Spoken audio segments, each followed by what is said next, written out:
بسم اللہ الرحمن الرحیم وَهِيَ أَرْبَعَةٌ الخاص والعام والمشترک والمؤول۔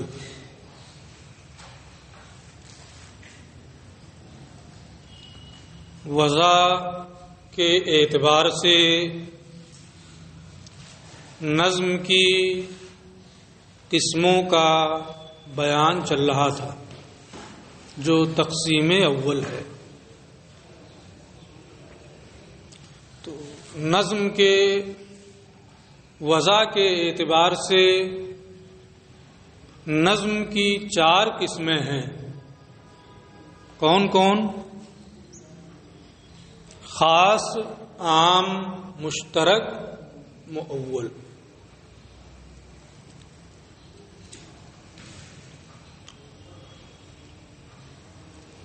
دلیل حصر کیا ہے کہ وضع کے اعتبار سے نظم کی 4 قسمیں ہیں، اس کو آگے یہ بتا رہے ہیں۔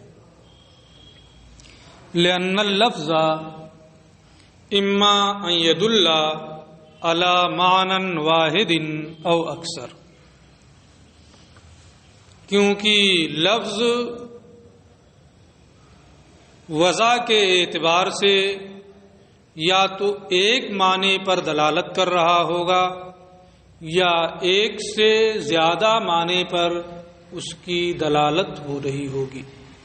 2 حالتیں ہیں، یا تو وضع کے اعتبار سے لفظ ایک معنی پر دلالت کرے گا یا ایک سے زیادہ معنی پر وہ دلالت کرے گا۔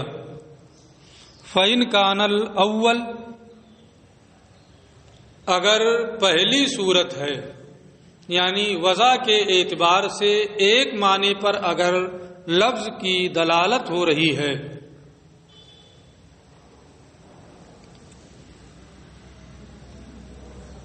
تو یہ 2 حال سے خالی نہیں ہے۔ یا تو افراد سے قطع نظر کرتے ہوئے ایک معنی پر دلالت ہو رہی ہوگی، افراد کی طرف خارج میں افراد ہیں یا نہیں ہیں اس کی جانب نظر نہیں، افراد سے منفرد ہو کر کے یا تو ایک معنی پر دلالت ہوگی یا افراد کے درمیان اشتراک کے ساتھ ایک معنی پر دلالت ہوگی۔ اسی کو یہ کہہ رہے ہیں کہ فَإِنْ كَانَ الْأَوَّلُ، اگر لفظ وضع کے اعتبار سے ایک معنی پر دلالت کر رہا ہے تو اس کی 2 صورتیں ہیں، یا تو افراد سے منفرد ہو کر کے ایک معنی پر دلالت کرے گا۔ افراد سے منفرد ہو کر کے کیا مطلب؟ یعنی خارج میں اس کے افراد ہیں یا نہیں ہیں اس سے کوئی بحث نہیں، خارج میں اس کے افراد ہیں یا نہیں ہیں اس سے کوئی بحث ہی نہیں ہے۔ اس سے صرف نظر کرتے ہوئے، اس سے قطع نظر کرتے ہوئے لفظ کی دلالت ایک معنی پر ہو رہی ہوگی تو وہ کیا ہے؟ خاص۔ او ان يدل مع الاشتراک بین الافراد، یا افراد کے درمیان اشتراک کے ساتھ ایک معنی پر دلالت ہو رہی ہوگی۔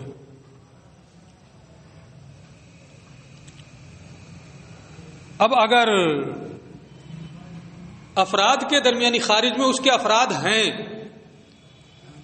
وضع کے اعتبار سے وہ لفظ ان افراد پر دلالت کر رہا ہے تو افراد کے درمیان اشتراک کے ساتھ یا تو اس لفظ کی دلالت اس ایک معنی پر ہو رہی ہوگی۔ فَوَلَا، تو اس کو کیا کہیں گے؟ عام کہیں گے۔ جیسے زید ہے، خارج میں اس کے افراد پائے جاتے ہیں کہ نہیں پائے جاتے ہیں اس سے قطع نظر، وہ کیا ہے؟ خاص ہے۔ انسان کس کو کہتے ہیں؟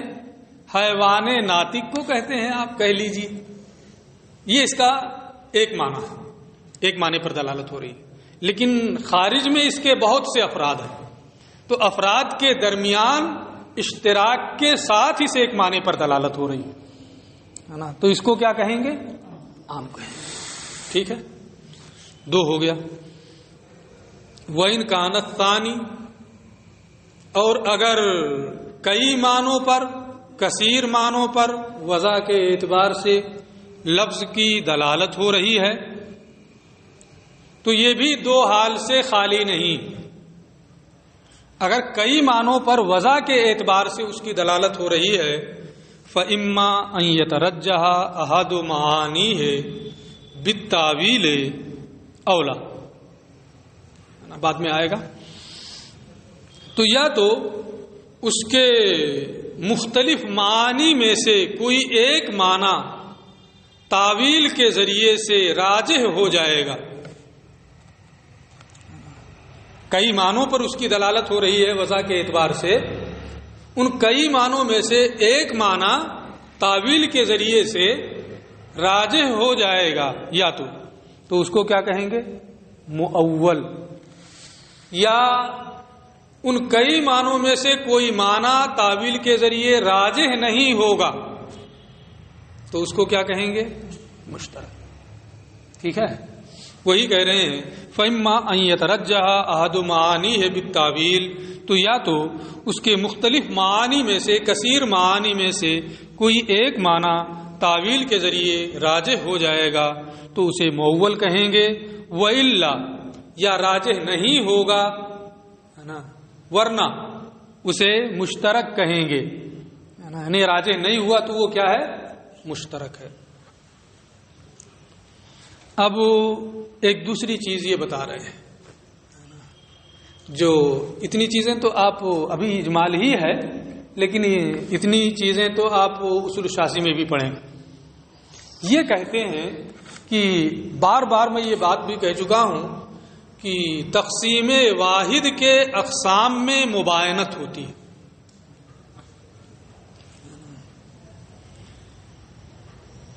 یہاں مشترک اور مؤول اس میں تباین ہے.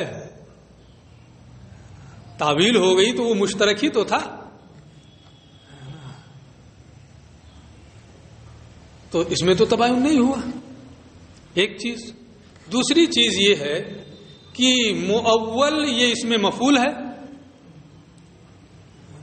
تعویل کا. تعویل کون کرتا ہے؟ مجتہد کرتا ہے. تعویل مجتہد کرتا ہے. تو جب تعویل یہ مجتہد کا کام ہے تو مؤول یہ نظم کی قسم کیسے ہو گیا؟ اسے تو مجتہد سے متعلق ہونا چاہیے ہے نا. یہ نظم کی قسم کیسے ہے؟ یہ تو مجتہد کی شان ہے، مجتہد کا کام ہے. اس لیے مؤول کو نظم کی قسم میں شمار نہیں کرنا چاہیے. یہاں یہ چیز ہے، اسی کو یہ بتا رہے ہیں کہ اس میں اس کا جواب کیا ہوگا اور کیسے مؤول کو نظم کی قسم میں شمار کیا گیا ہے وضع کے اعتبار سے. فالمؤول، لہذا مؤول حقیقت میں انما ہوا من اقسام المشترک، مؤول یہ مشترک کی اقسام میں سے ہے. الذی دلّا صیغۃ و لغۃ، جو مشترک وضع کے اعتبار سے کثیر معنی پر دلالت کرتا ہے. یعنی مشترک کی دو قسمیں، یا تو اس کا کوئی ایک معنی راجح ہوگا یا نہیں ہوگا.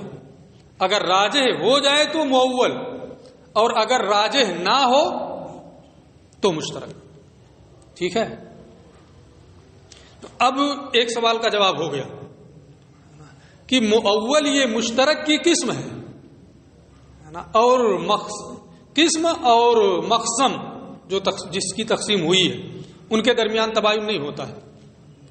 کلمہ اور اس میں تباین ہوگا نا، کہ کلمہ پایا جائے تو اسم نہ پایا جائے، اسم پایا جائے تو کلمہ نہ پایا جائے، تباین نہیں ہوگا۔ ایسے ہی مؤول یہ مشترک کی قسم ہے، اس لیے مشترک اور مؤول میں تباین نہیں ہوگا۔ پھر یہ ہوگا کہ جب یہ مشترک کی قسم ہے تو نظم کی قسم کیوں کہا گیا؟ یہ کہتے ہیں قسم کی قسم ہوتی ہے۔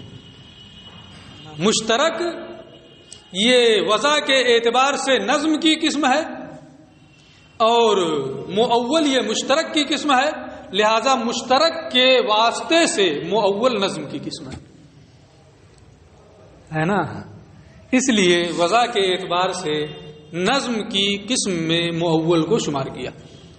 ایک اعتراض کا جواب ہو گیا۔ اب دوسرے کی طرف یہ اشارہ کریں گے۔ مؤول حقیقت میں یہ اس مشترک کی قسم میں سے ہے جو وضع کے اعتبار سے، صیغہ اور لغت کے اعتبار سے کثیر معنی پر دلالت کرتا ہے۔ وَإِنْ كَانَ مفعول فعل التاویل، اور اگرچہ مؤول فعل تاویل کا اسم مفعول ہے، الذی من شان المجتہد، جو مجتہد کا کام ہے، جو مجتہد کا کام ہے، تو تاویل تو مجتہد کا کام ہے، اس لیے اس کو نظم کی قسم میں نہیں رکھنا چاہیے۔ یہ کہتے ہیں کہ اگرچہ مؤول یہ تاویل کا اسم مفعول ہے اور تاویل یہ مجتہد کا کام ہے، پھر بھی مؤول کو یہ نظم کی قسم میں شمار کرنا درست ہے۔ کیوں؟ اس لیے کہ مؤول میں تاویل اگرچہ مجتہد کرتا ہے، لیکن کس کی؟ اسی مشترک کی جو کئی معنوں پر ہے نا دلالت کرتا ہے، اسی کی تو کرتا ہے۔ تو یہ حقیقت میں مؤول مشترک کی قسم ہوا، اور جب یہ مشترک کی قسم ہے تو اگرچہ تاویل یہ مجتہد کا کام ہے، لیکن مؤول کو مشترک کی قسم ہونے کی وجہ سے نظم کی قسموں میں شمار کرنا یہ درست ہے۔ اس کے علاوہ اور بھی کئی جوابات اس کے دیے گئے ہیں، یہاں انہوں نے اتنے ہی پر اکتفا کیا ہے۔ آگے پہلی قسم ہو گئی کہ وضع کے اعتبار سے نظم کی کتنی قسمیں ہیں؟ 4۔ تفصیل آئے گی، ہر ایک کی تعریف بھی آئے گی۔ خاص، عام، مشترک، مؤول، دوسری تقسیم۔ والثانی، اور دوسری تقسیم، فی وجوہ البیان بذالک النظم، اس نظم کے بیان اور ظہور کی قسموں کے بیان میں ہے۔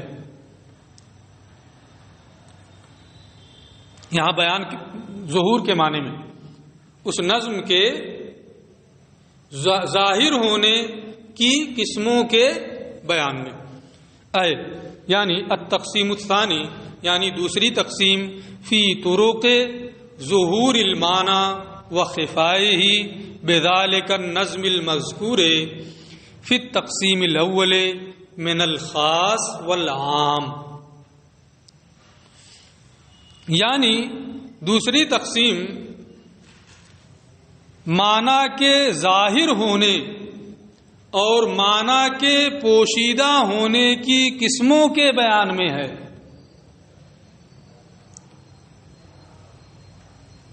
بذالک النظم المذکور، اسی نظم کی ظہور و خفا کی قسمیں جو تقسیم اول میں مذکور ہوئی ہیں، یعنی خاص و عام۔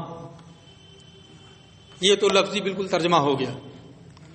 ایک مرتبہ پھر دیکھیں کہ تقسیم ثانی معنی کے ظاہر ہونے اور معنی کے پوشیدہ ہونے کی قسموں کے بیان میں ہے۔ اس نظم کے جو تقسیم اول میں خاص و عام میں گزر چکی ہے،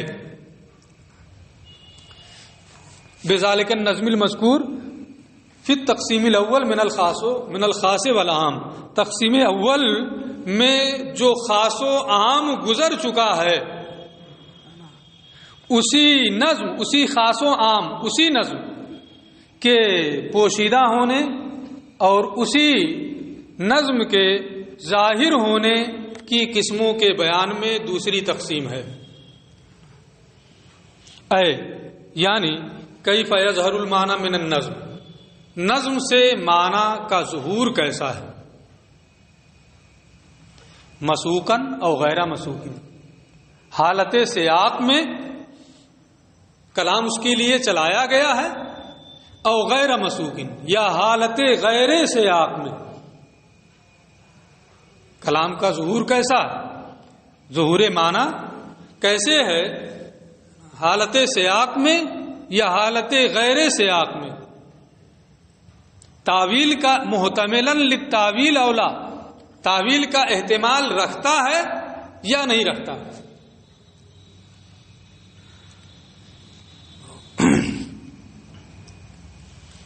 یہ ایک صورت ہوئی کہ معنی کا ظہور جو ہے وہ حالت سیاق میں یا حالت غیر سیاق میں محتمل تعویل ہو کر کے یا غیر محتمل تعویل ہو کر کے کس طریقے سے معنی کا ظہور ہے، ابھی اور تفصیل آئے گی۔ دوسری صورت وکیف یخفی المعنی من اللفظ، لفظ کا معنی پوشیدہ کیسے ہے، خفان سہلا، ہلکی پوشیدگی ہے، او کاملہ یا کامل درجے کی پوشیدگی ہے۔ تو اس تقسیم ثانی میں ظہور معنی اور خفائے معنی کے اعتبار سے اس نظم کی قسمیں ذکر کی جائیں گی۔ وہیا، اب یہ کہتے ہیں دو صورتیں ہو گئی نا، معنی کا ظاہر ہونا اور معنی کا خفی ہونا۔ نظم کے معنی کا ظہور حالت سیاق یا غیر حالت سیاق میں محتمل تعویل ہو کر یا غیر محتمل تعویل ہو کر کے ہے، کیسا ہے اس کا بیان۔ وہ اور اس کی چار قسمیں ہیں، ظاہر، نص، مفسر، محکم۔ دوسری تقسیم میں یہ چار قسمیں ہیں۔ اولاً لأنہ، کیونکہ ان ظہر معناہ، لفظ جو ہے، نظم جو ہے، اگر اس کا معنی یا تو اس کا معنی ظاہر ہوگا،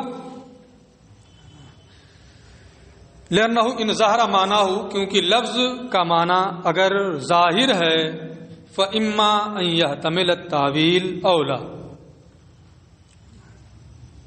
تو یا تو وہ لفظ تعویل کا احتمال رکھے گا یا تعویل کا احتمال نہیں رکھے گا۔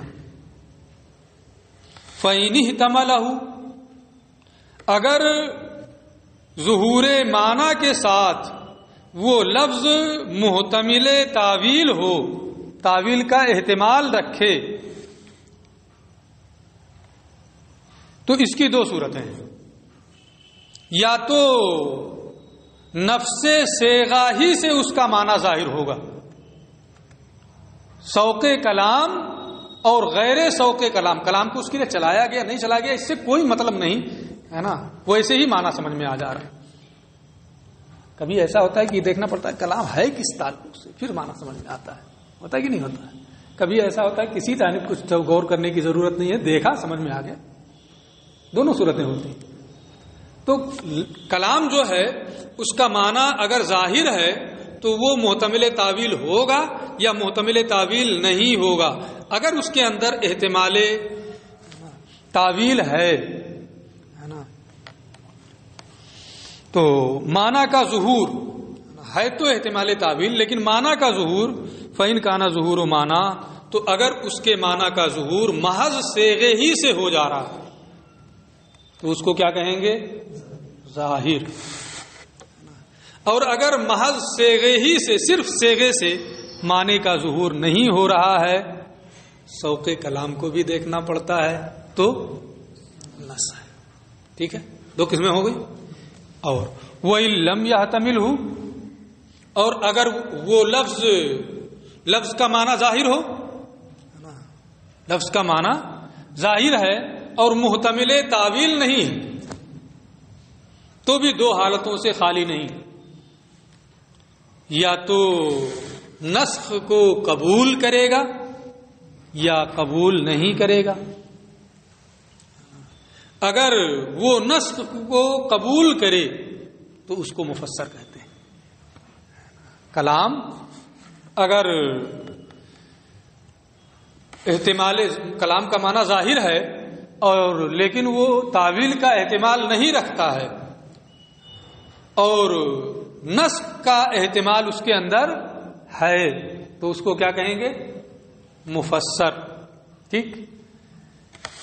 اور اگر احتمال نسخ بھی نہ ہو، نسخ کو بھی وہ قبول نہ کرے، تو اسی کو کیا کہیں گے؟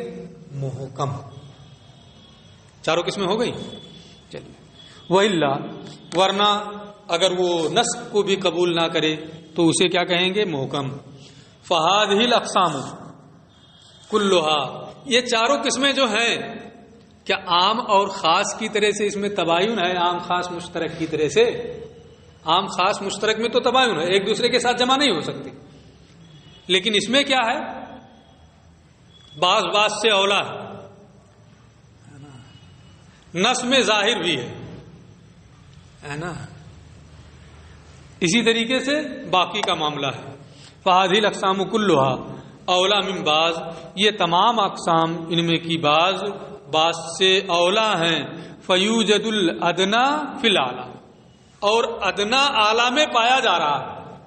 تو یہ کیسی اقسام ہیں کہ ان میں تباین ہی نہیں، ایک دوسرے میں پائے جاتے ہیں۔ اقسام میں تو تباین ہوتا ہے، یہ کہتے ہیں وَلَا تَبَايُنَ بَيْنَهُمَا، خود کہہ رہے ہیں ان میں کوئی تباین نہیں۔ آپ کو پھر ہوگا کہ جب تباین نہیں تو اقسام کیسے؟ یہ کہتے ہیں وَإِنَّمَا التَّبَايُنُ بِحَسْبِ الْاعْتِبَارِ، ان اقسام کے درمیان تباین صرف اعتباری ہے، یعنی ایک میں ظہور معنی ہے اور احتمال تعویل ہے، لیکن ظہور معنی نفس صیغہ سے، اور ایک میں ظہور معنی سوق کلام، ایک میں احتمال تعویل نہیں ہے اور نسخ کو قبول کرنا، ایک میں نسخ کو قبول بھی نہیں کرنا۔ تو اعتباری فرق ہو گیا سب میں نا، اس اعتبار سے سب میں فرق ہے، تباین ہے، لیکن حقیقی تباین ان دونوں میں نہیں ہے، چونکہ ان اقسام میں، چاروں اقسام میں حقیقی تباین نہیں ہے، اسی لیے اس کے تقابل میں چار کو ذکر کیا۔ پہلے والے میں تباین ہے اس لیے وہاں تقابل کا تذکرہ نہیں ہے، یہاں ان چار اقسام میں حقیقتاً تباین نہیں ہے، اس لیے اس کے مقابل بھی چار کو ذکر کیا جاتا ہے، خفی، مشکل، مجمل، متشابہ، ہے نا، اس کا بیان آ رہا ہے۔ بخلاف الخاص مع العام والمشترک، برخلاف خاص کے عام اور مشترک کے ساتھ، فإنها متقابلة بنفسها، کیونکہ وہ آپس میں ایک دوسرے کے مقابل ہیں، یعنی ان میں تباین پایا جا رہا ہے، یہاں تباین نہیں ہے، چونکہ وہاں تباین پایا جا رہا ہے، فلہذا اسی وجہ سے لم یذکر المقابلہ فی التقسیم الاول، تقسیم اول میں صاحب منار نے مقابل کو ذکر نہیں کیا، کیونکہ وہاں تباین ہے تو مقابل کو ذکر کرنے کی ضرورت نہیں ہے۔ وذکر فی الثانی فقط، اور صرف دوسرے میں ذکر کیا کیونکہ یہاں تباین نہیں پایا جا رہا ہے۔ فقال، اور انہوں نے یہ فرمایا وَلِهَذِهِ الْأَرْبَعَةِ أَرْبَعَةٌ تُقَابِلُهَا، اور یہ چار قسمیں جو ہیں ظاہر، نص، مفسر، محکم، چار ان کے مقابل بھی ہیں۔ وَلِهَذِهِ الْأَرْبَعَةِ، اور ان چاروں کے لیے چار مقابل بھی ہیں، اے لِهَذِهِ الْأَقْسَامِ الْأَرْبَعَةِ لِلظُّهُورِ اقسام اخر تقابلها فی الخفاء، یعنی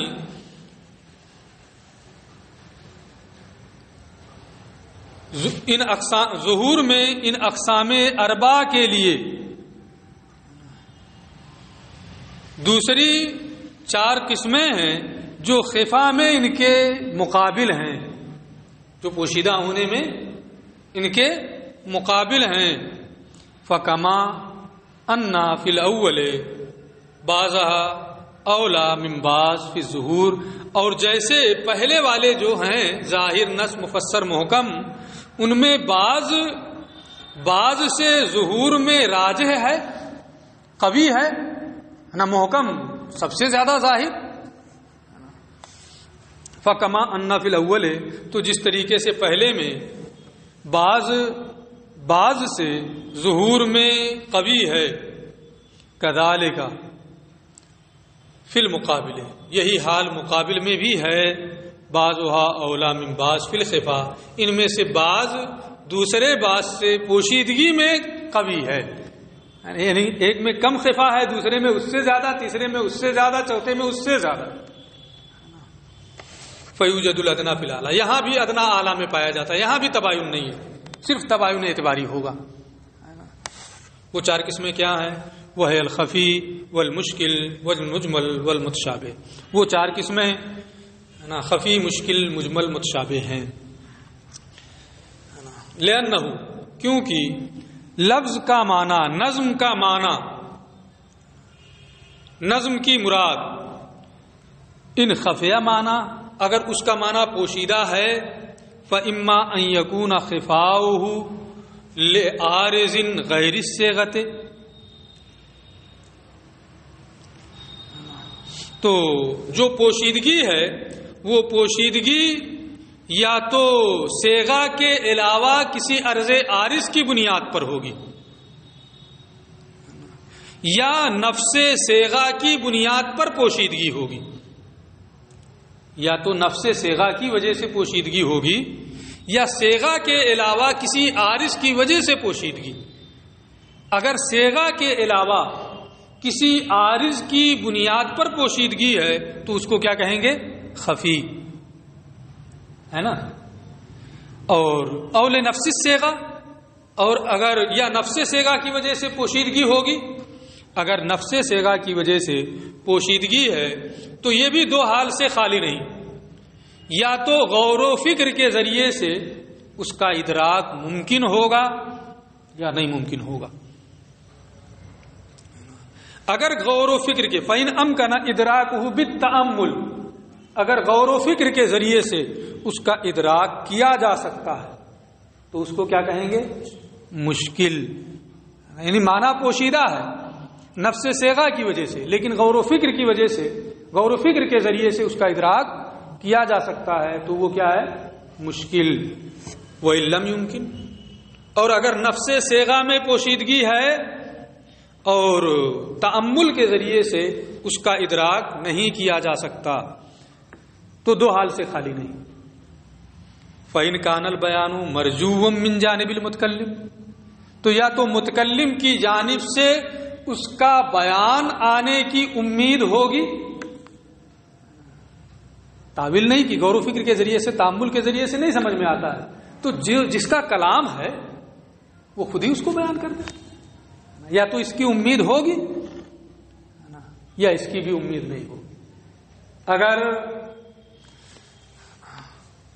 متکلم کی جانب سے بیان کی امید ہو فهو المجمل، تو اس کو کیا کہیں گے؟ مجمل کہیں گے. یعنی اگر لفظ کا معنی نفس صیغہ کی وجہ سے پوشیدہ ہے اور تأمل کے ذریعے سے اس کا ادراک نہیں کیا جا سکتا ہے، لیکن متکلم کی جانب سے بیان کی امید ہے تو وہ مجمل ہے. اور اگر امید نہیں ہے فهو المتشابہ، تو وہ کیا ہے؟ متشابہ ہے. ایک چیز اور یہ کہہ رہے ہیں وَهَذَا التَّقْسِيمُ وَكَذَا التَّقْسِيمُ الرَّابِعُ، یہ دوسری تقسیم اور اسی طرح سے چوتھی تقسیم جو اقتضاء النص والی آئے گی، ہے نا. دوسری اور چوتھی یتعلق بالکلام، یہ کلام سے متعلق ہے، کیونکہ یہاں کیا دیکھا جاتا ہے؟ نظم سے مراد کیا ہے، اور مراد کلام ہی سے سمجھ میں آئے گا کہ لفظ سے مراد سمجھیں گے. مراد کے لیے ہے نا کلام ہونا ضروری، اسناد ہونا ضروری ہے، اور اسناد کلام ہی میں پایا جائے گا. لہذا یہاں دوسری تقسیم اور چوتھی تقسیم میں دوسری اور چوتھی تقسیم جو ہے یہ کلام سے متعلق ہے. کما ان تقسیم الاول، جس طریقے سے تقسیم اول جس میں وضع کے اعتبار سے نظم کی قسمیں بیان کی گئی ہیں کہ وہ ایک معنی پر دلالت کرتا ہے یا کثیر معنی پر دلالت کرتا ہے، اس میں لفظ کا اعتبار ہے، وہ لفظ کس معنی پر دلالت مراد نہیں ہے وہاں، ہے نا۔ ایسے ہی دوسری تقسیم میں کہ موضوع لہو میں لفظ کا استعمال ہو رہا ہے، غیر موضوع لہو میں استعمال ہو رہا ہے، وہاں لفظ مراد نہیں۔ اس لیے پہلی اور تیسری تقسیم لفظ سے متعلق، دوسری اور چوتھی تقسیم کلام سے متعلق ہے۔ یہ تقسیم اور اسی طرح چوتھی تقسیم کلام سے متعلق ہے، جیسے تقسیم اول اور تقسیم ثالث کلمہ سے متعلق ہے، کما ہوا ظاہر۔ یہ بہت ہی ظاہر بات ہے، بہت زیادہ اس میں ہے نا پڑھنے کی ضرورت نہیں ہے۔ آگے یہ تیسری تقسیم کو ذکر کریں گے انشاءاللہ تعالی، اس کو پھر پڑھیں گے۔